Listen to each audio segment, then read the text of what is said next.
할 말은 한다. 지금부터 시작하도록 하겠습니다.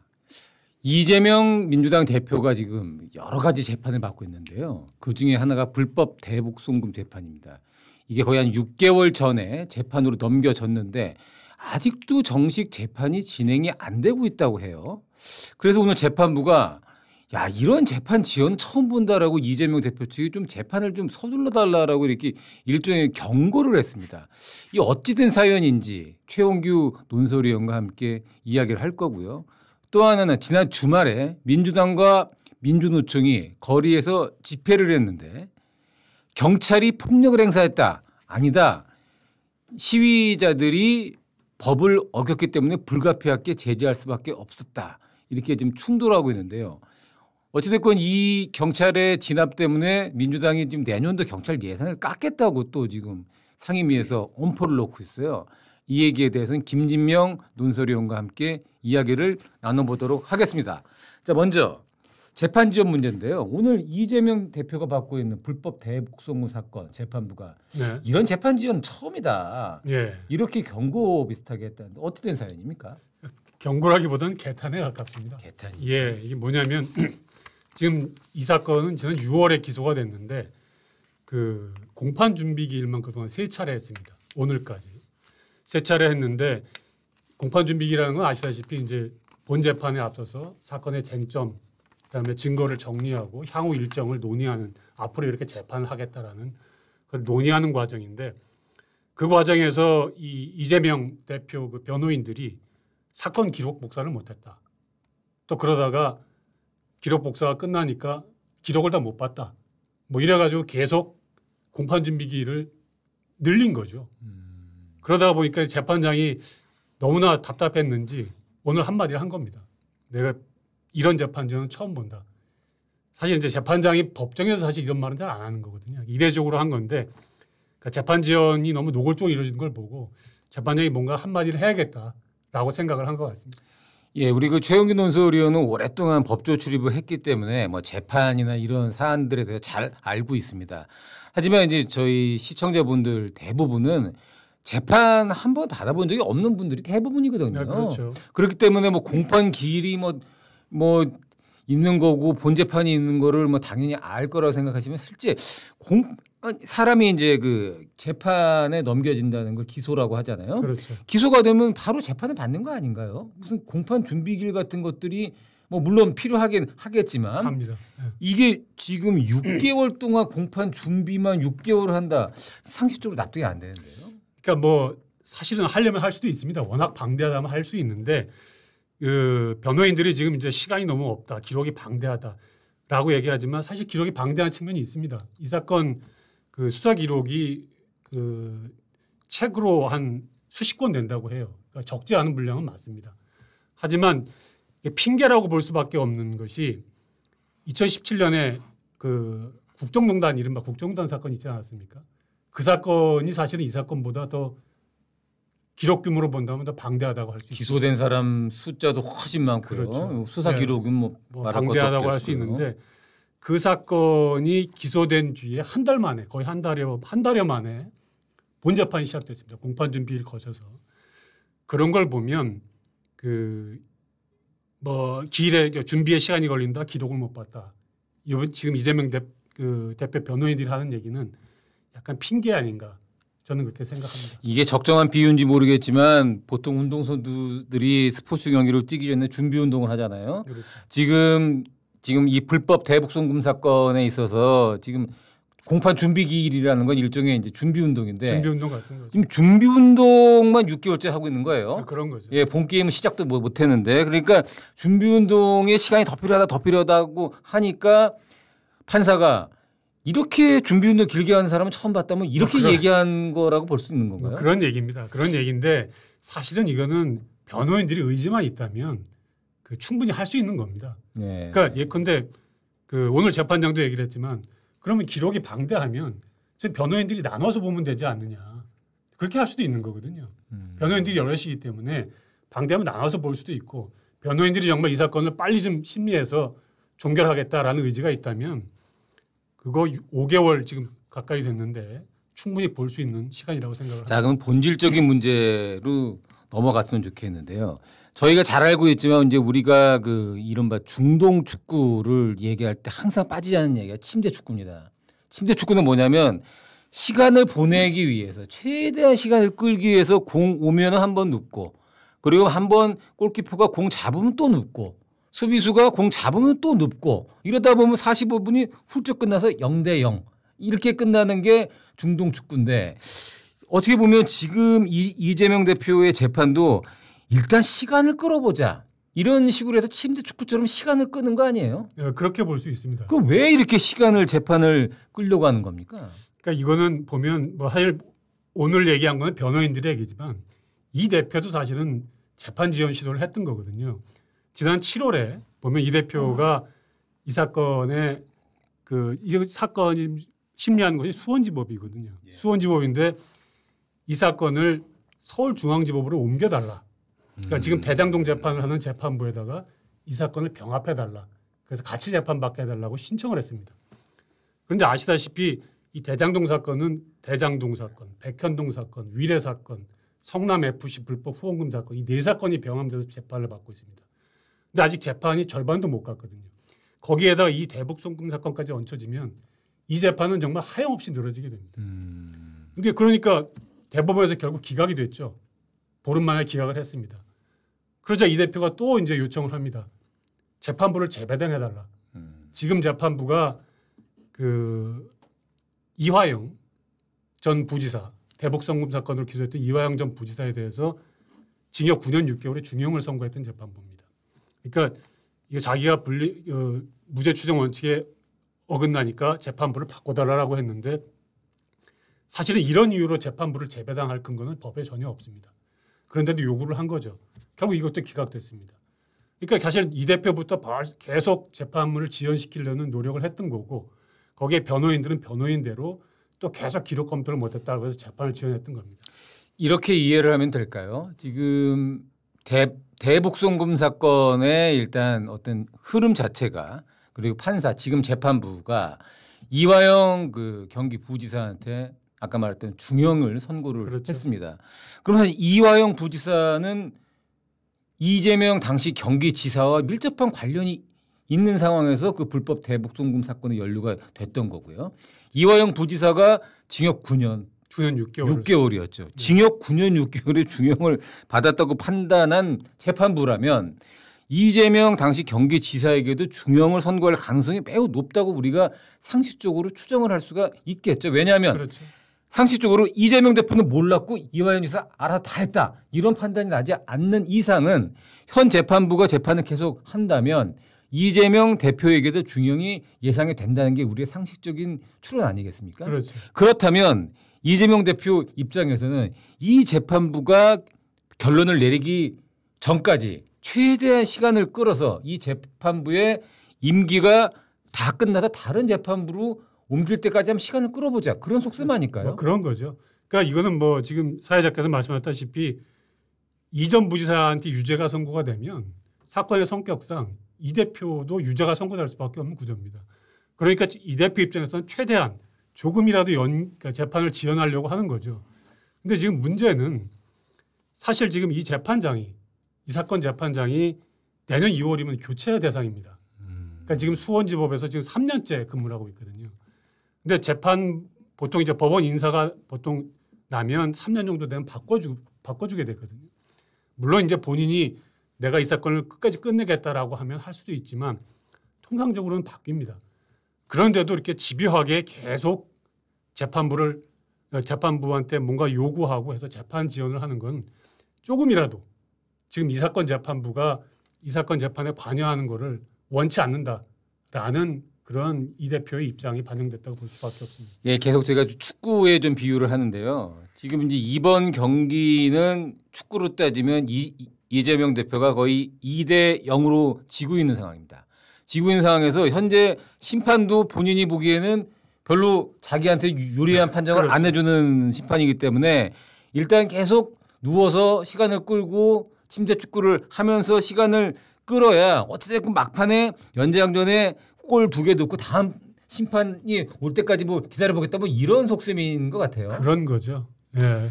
자, 그렇다면 지금 법원으로서 이렇게 재판 이 변호인들이나 이런 사람들의 재판 지연 전술을 막을 수 있는 방법은 없나요? 사실 뭐 소송지휘권은 재판장의 전권입니다. 그러니까 재판장이 하겠다면 할 수 있는 겁니다. 그러니까 오늘 같은 경우도 이 재판장이 뭐라고 얘기하냐면 준비 기일은 다음 한 번만 더 주겠다. 그리고 나서 본 재판을 시작하겠다라고 했습니다. 그러니까 뭐 다음에는 기록 검토를 못했다라고 해도 그와 관계없이 재판을 하겠다라고 한 거죠. 그러니까 이런 의지를 지금 재판부들이 좀 보여줘야 됩니다. 왜냐하면 소송지휘는 재판부가 할 수 있는 거기 때문에 물론 변호인의 협조도 좀 필요하지만 전권을 갖고 있기 때문에 재판부가 좀 빨리 하겠다라고 하면 충분히 할 수가 있습니다. 그러니까 제가 늘 얘기 드리는 말씀이지만 예전에 그 한명숙 전 총리 사건도 거의 한 달 만에 1심 재판이 끝나지 않았습니까? 그러니까 재판부가 좀 신속하게 하겠다라고 하면 할 수 있는 여지는 좀 많다고 생각합니다. 그런 면에서 사실은 어떻게 보면 법원이 어떤 형태로든 조금 빨리 그 재판을 진행시켜야 된다고 생각합니다. 그러면 변호인들 입장에서 따라올 수밖에 없는 거거든요. 그리고 사실 기록 검토를 못했다고 하지만 재판을 해가면서 기록 검토를 할 수 있는 겁니다. 그리고 또 쟁점이 정리되는 경우도 많고요. 그런 재판이 부지기수입니다. 그런 측면에서 본다면 뭐 기록 검토를 못했다. 이 이유 하나만으로 계속 재판을 지연시키는 것은 사실은 재판부 입장에서도 약간 직무유기 아닌가 저는 그렇게 생각을 합니다. 예, 그 최영규 논설위원께 좀 질문을 하나 드리고 싶은데 이제 어쨌든 우리 헌법상으로는 대통령은 형사상으로 소추되지 않습니다. 그러니까 대통령으로 재임 중에는 무슨 이 재판에 기소되거나 내란 외환의 죄를 제외하고는 그렇죠. 그런데 만약에 2년 반 뒤에 열리는 대통령 선거에서 이재명 대표가 대통령에 당선이 될 경우 현재 진행되고 있는 수많은 재판들, 그러니까 재판에 넘겨지지 않는다, 형사상으로 소추되지 않는다 뿐이지 이 진행되던 재판들은 그러면 올 스톱이 되는 건가요? 아니면 대통령 재임 중에도 만약에 재판이 진행이 되는 건가? 그건 우리 전례가 없기 때문에 어떻게 판단될지 모르겠는데요. 그건 참 논란의 여지가 있는 부분인데요. 그 사실은 법조계에서도 의견이 갈립니다.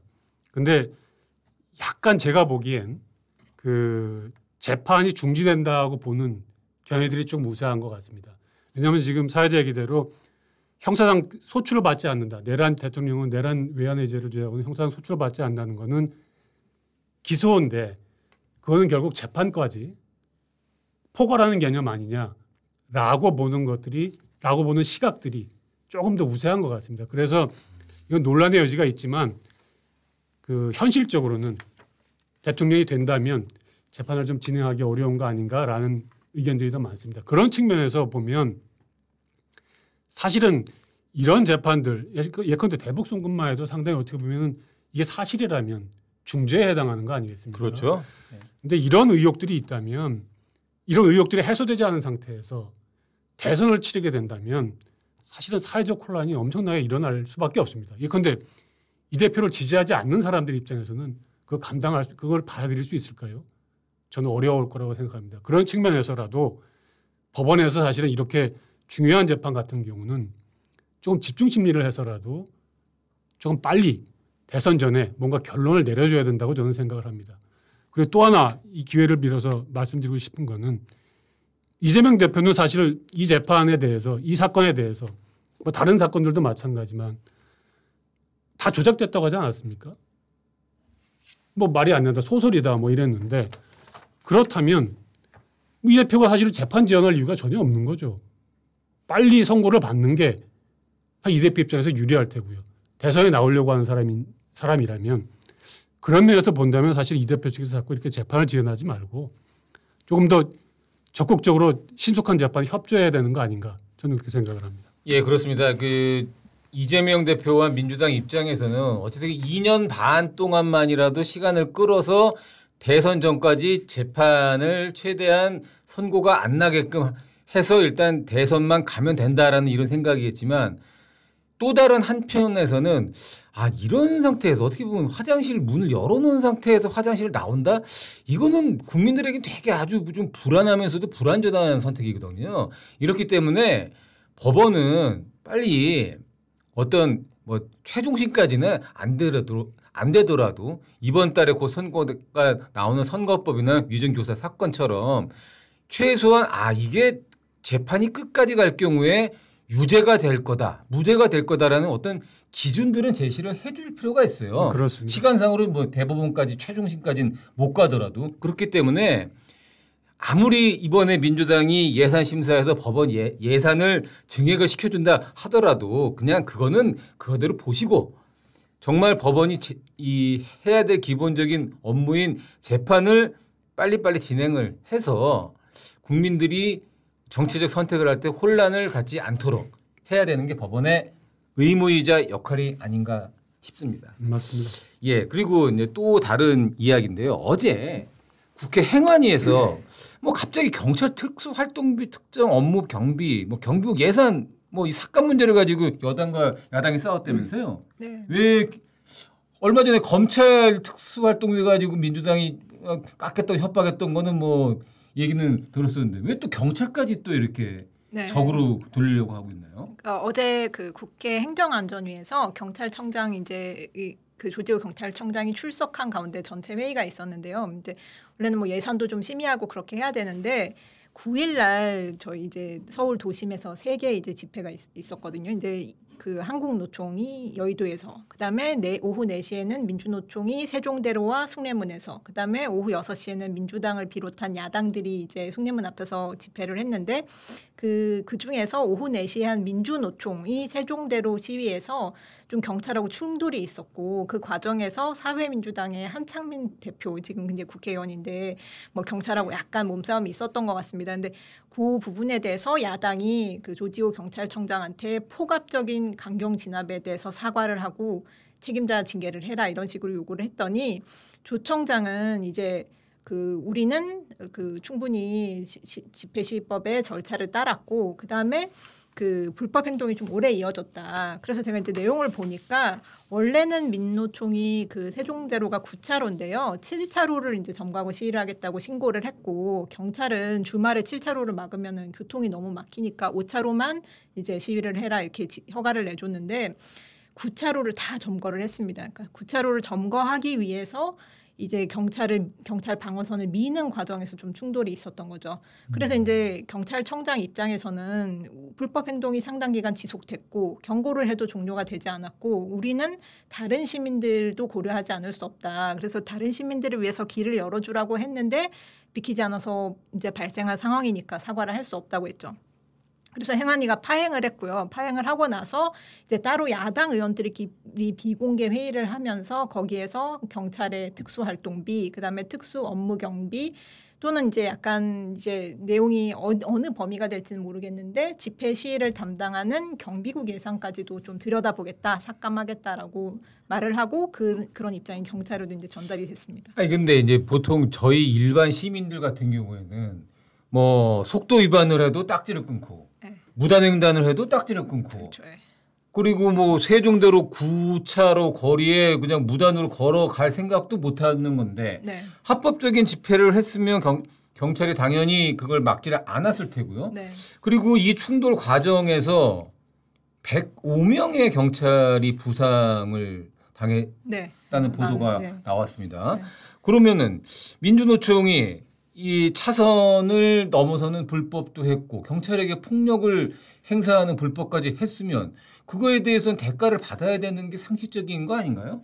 그런데 이제 민주당을 비롯한 야당의 논리는 어떤 거냐면 집회 시위에 자유가 있다. 자유가 있고 그다음에 그날 아침에 행안위 회의가 있기 전에 민주당 최고위원 회의가 있었는데요. 여기서 이재명 대표가 어떤 얘기를 했냐면 토요일 날 경찰을 보니까 1980년대에 폭력을 유발하는 폭력 경찰이 떠올랐다. 그다음에 사과탄을 옆에 찬 백골단, 그다음에 백골단이 떠올랐고 경찰 프락지가 일부러 화염병을 던지고 해서 충돌을 일으키는 게 연상됐다라는 말을 했어요. 근데 이런 얘기를 하는 배경에 뭐가 있을까를 생각해 보면 사실 그날 이제 민주당하고 민노총이 따로따로 집회를 하긴 했지만 지금 이제 민주당 입장에서는 정권 퇴진을 원하는 목소리가 높아지기를 바라고 있고 사실상 민주당 집회가 끝난 다음에 연계를 해서 집회를 하려고 했던 거기 때문에 좀 이 민주당에 공간을 열어줬으면 충돌하지 않았을 텐데 경찰이 정권을 옹호하느라고 막아서 이런 일이 발생한 거다. 이런 식으로 얘기를 하고 있는 거죠. 근데 저는 사실은 이제 뭐 김지명 노조라는 얘기 중에 제일 납득하기 어려운 게 그 이 대표가 민주당 최고위원회에서 그런 얘기를 했죠. 백골단을 연상시킨다. 아, 백골단을 연상시킨다. 저는 정말 납득할 수 없는 것이 백골단이 이제 아시다시피 1980년대 이른바 그 사법경찰 체포조가 아니겠습니까? 근데 그날 시위, 문제의 그날 시위를 보면 지금 얘기대로 신고된 범위에서 벗어나서 전 차로를 점거하려다가 그걸 막는 과정에서 경찰은 당연히 막아야 되는 거거든요. 신고된 범위를 벗어나면. 뭐 아시다시피 미국에서는 허가된 범위를 벗어나면 바로 강경하게 진압합니다. 그게 국회의원이 됐건 일반인이 됐건 누가 됐건 상관없습니다. 상관없고 지휘구간을 막론하고 바로 체포해버리죠. 그러니까 이것도 허위 신고된 범위를 벗어나면 불법인 거거든요. 근데 거기를 벗어나니까 그걸 막기 위해서 펜스를 쳤는데 그걸 밀고 또 경찰관한테 주먹을 휘두르고 이런 과정에서 부상자가 발생한 거거든요. 근데 그게 어떻게 백골단입니까? 근데 어떻게 보면 정말 밑도 끝도 없는 게 적반하장 선동 같은 건데 정말 그건 무책임한 얘기라고 생각을 합니다.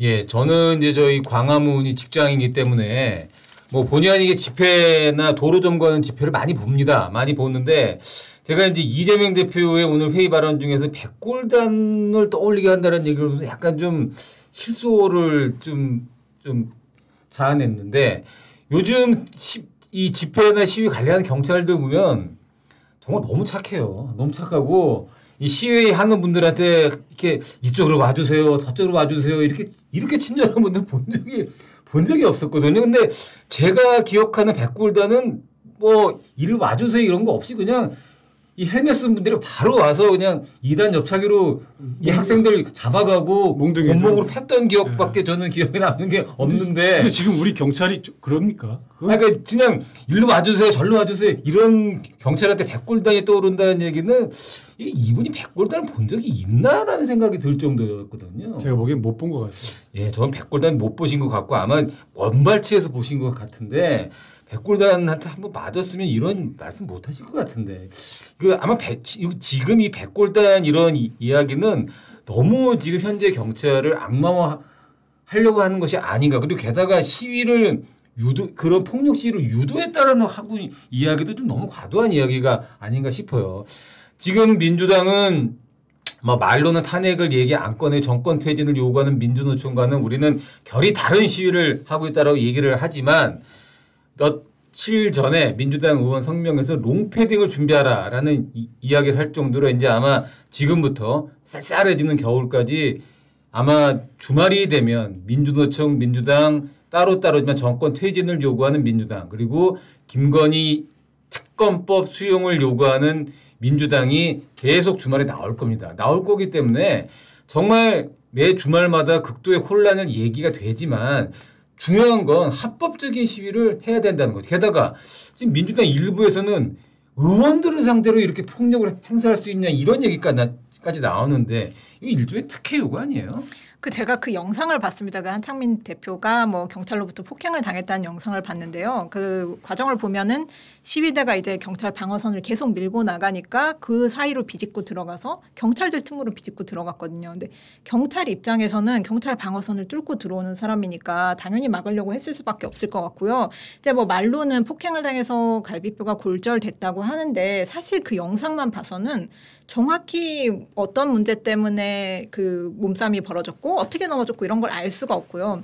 저는 무엇보다 이제 민주당 최고위원 회의 발언에서 제가 받았던 인상은 뭐냐면 민주당도 알고는 있는 거예요. 민노총이 잘못했고 법을 지키지 않았고 그래서 경찰이 할 수밖에 없었다는 걸 알고 있기 때문에 그런데 이제 민주당 입장에서는 민노총이라는 든든한 이 유군을 놓칠 수가 없으니까 그거를 보호해주는 방어해주는 논리를 개발하다 보니까 폭력을 유발하는 경찰 또는 경찰이 공간을 충분히 안 줬다 이런 식의 말을 하고 경찰 예산을 삭감하겠다고 이제 하고 있는데 저는 굉장히 분개했던 거는 사실 민주당 지금 정말 거대 야당이고 이 야당들이 다 이제 연합을 하면 뭐든지 할 수 있는데 경찰한테 이제 예산을 깎겠다. 심지어 이제 얼마 전에 검찰 예산도 다 깎고 감사원 예산도 다 깎고.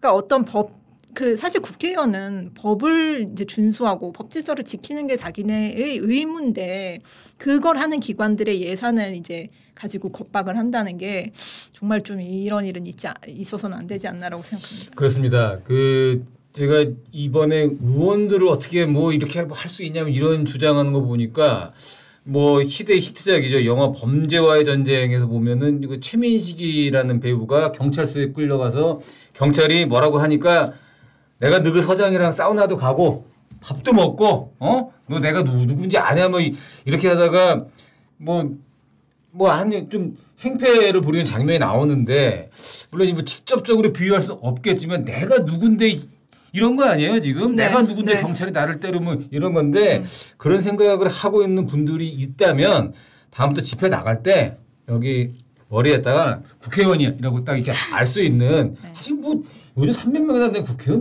누가 누군지 뭐 어떻게 합니까 경찰이. 그러니까 배지를 크게 머리에다 모자를 쓰시던가 해서 내가 누구 경찰청장이라 그 저기 밥도 먹고 술도 먹고 했다라는 거 꼭 이렇게 좀 미리 좀 알려주셔서 경찰이 다음번에 좀 진압할 때는 그분들 피해서 진압할 수 있도록 하고 무엇보다는 그런 경찰이 불법 시위를 진압하는 일이 없도록 법을 좀 지키면서 뭐 주말마다 촛불 시위를 하고 주말마다 뭐 탄핵 시위를 하고 뭐 그거야 그분들의 권리기 때문에 뭐 그건 저희가 뭐라고 할 수 없지만 최소한 그분들 때문에 일반 시민들이 피해를 보는 일은 없어야 됩니다.